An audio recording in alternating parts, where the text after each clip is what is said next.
Hey, welcome back to Evil's Comics. This guy right here is Evil Mike, and I got a review for you today. We're going to be talking about Boom Studios Specs issue number 2. It is written by David M. Booher, art by Chris Shehan, colors by Roman Stevens, and letters by Jim Campbell. And then it's also it's created and co-created by David M. Booher and Chris Shehan. Before we get started on this review, please like, comment, subscribe, share, comment, please, on this guy's channel. It helps so much. Alright, so Specs issue 2. This book, basically, if you have not read the first one, I highly recommend reading it, but I'll catch you up real quick. So we got Ted right here and Kenny, and they basically got these magical specs, these magical glasses that allow them to make wishes. At the end of the first book, they wished, or Ted wished their bully away, and his name is Skunk. And that's kind of where we are picking off, like directly from the first issue. It picks up.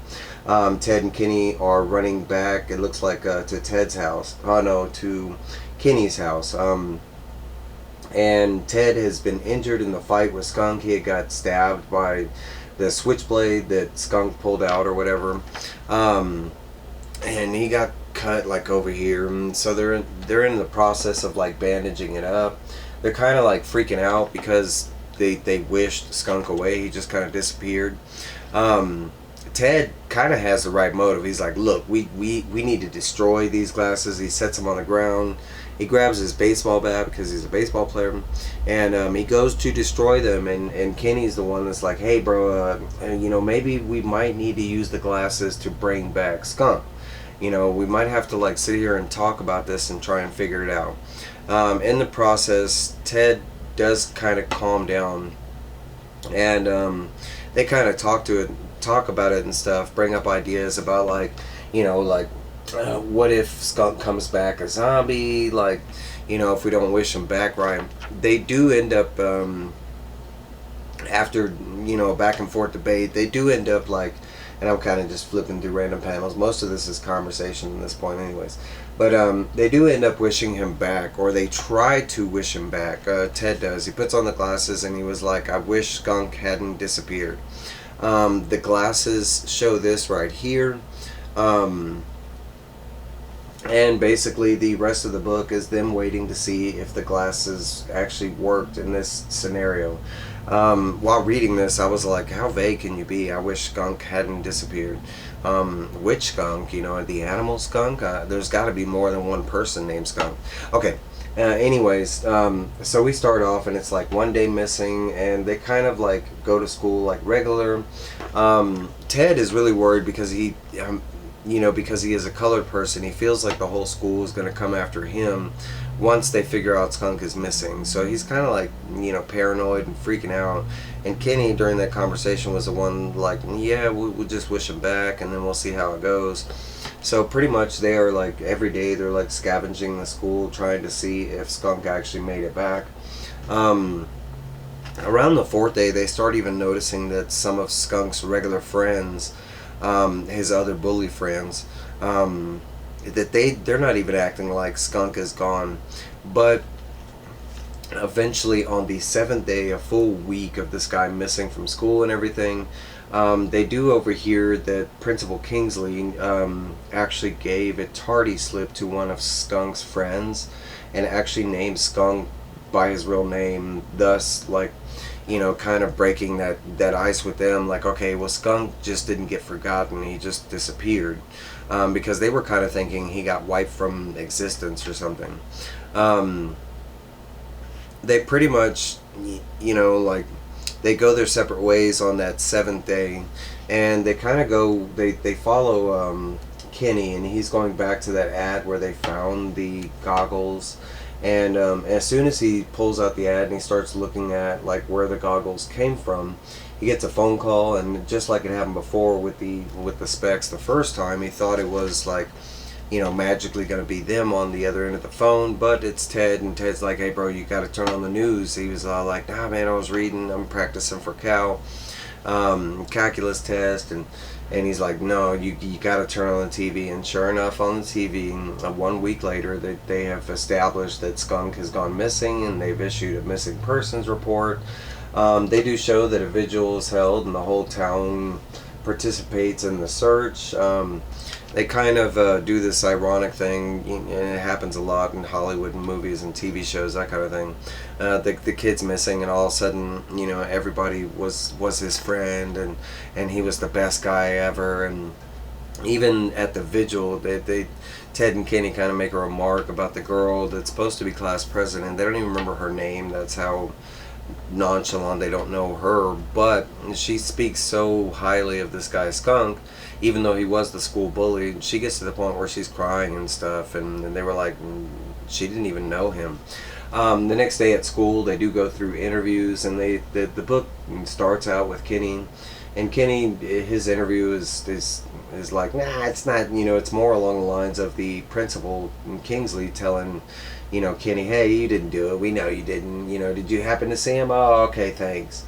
But then they get to Ted's, interview, and it's exactly the opposite. Like one of the questions, when you say you didn't see Mr. Slyman after school on the day he went missing, is that the truth? And Ted's like, why would I lie about that? And the principal's like, wow. And he's just, he's skimming. He's listening to his story, but he's stepping in holes, supposedly, is what the principal is seeing. And eventually he focuses on the cut on Ted's arm, and he's like, where'd you get that cut? It looks to be about a week old. No. Ted eventually is like, I got it in weight class for baseball and stuff. And eventually he gets let go. Kenny's waiting for him outside, and as soon as he gets let out, Ted comes out, and he's like, yeah, Kenny's like, my interview went great. And Ted's like, man, mine was horrible. He was like, they really think that, I had something to do with it, or I did it, man. This is not a good thing.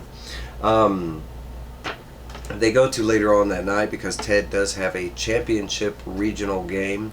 And they show him outperforming, like, right off the bat, and he strikes somebody out, like 1 strike, 2 strikes, 3 strikes, because he's a pitcher.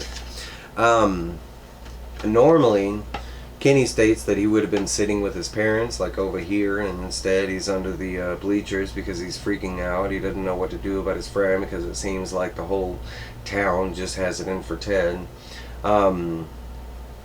They kind of went into this in the first book. They kind of touched on it in the second one, but for those of you that don't know, but Kenny has deep feelings for his friend Ted. Ted does not know this, but Kenny is kind of like, at this point, well, because all this stuff going on, he's having a hard time keeping it in. And back in the beginning, there is one moment when, Kenny, when they're talking about what to do about Skunk missing, Kenny does talk about leaving and going to California to live with his brother, and he uses the phrase together. And that does kind of catch Ted weird when he says it. He's like, together, and he's like, like roommates together, kind of thing, and he plays it off.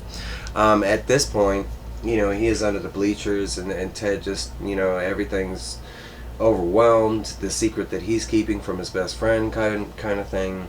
Eventually he does make a wish. He puts on the glasses, and he says it's the only thing left that he knows, to do. And he wishes that Ted could leave Somerton behind. And just like before, the glasses do the, we get to see this red panel here.